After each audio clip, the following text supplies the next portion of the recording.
Standardised assessments can provide powerful information for benchmarking students, but it's important to ensure all staff understand how the data should be used, as well as the constraints of them.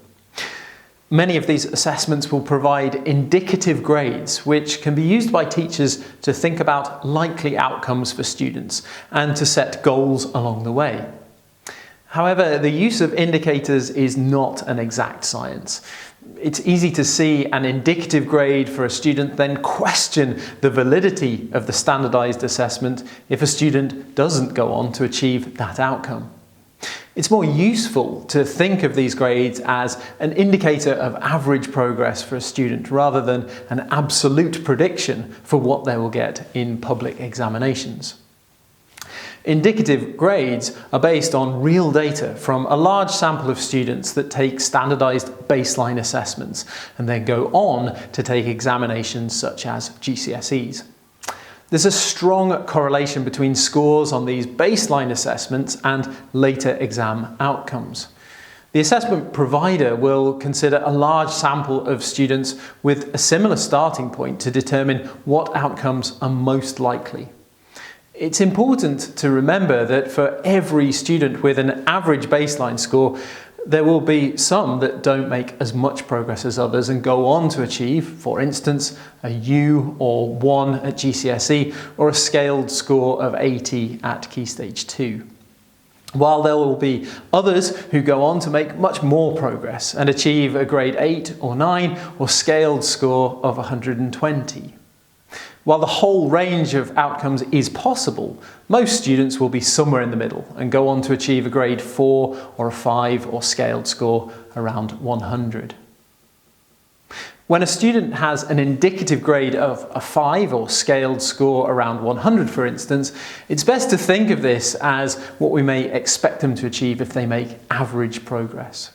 The indicator of a 5 or 100 should be used alongside your professional knowledge of the individual student and other relevant factors such as their attendance, their attitude to learning, special educational needs or familial circumstances. Bringing together this bigger picture of the student can help determine what goals along the way would be most appropriate for them. It's also important to consider that while indicators are based on real past performance data for students, they can never predict with complete accuracy how every student will go on to perform. When setting goals for students, a breakdown is produced for each subject showing the different probabilities of achieving each final result depending on a student's baseline score.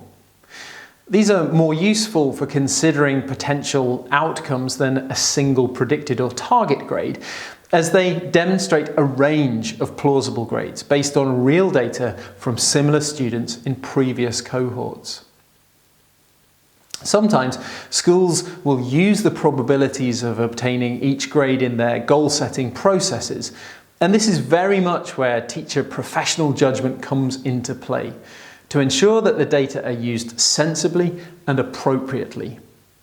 When used well, teachers will corroborate the data with other sources such as FFT, ALPS or internal assessment data, and will have conversations with students informed by the data to enthuse them about what is possible and how they can get there.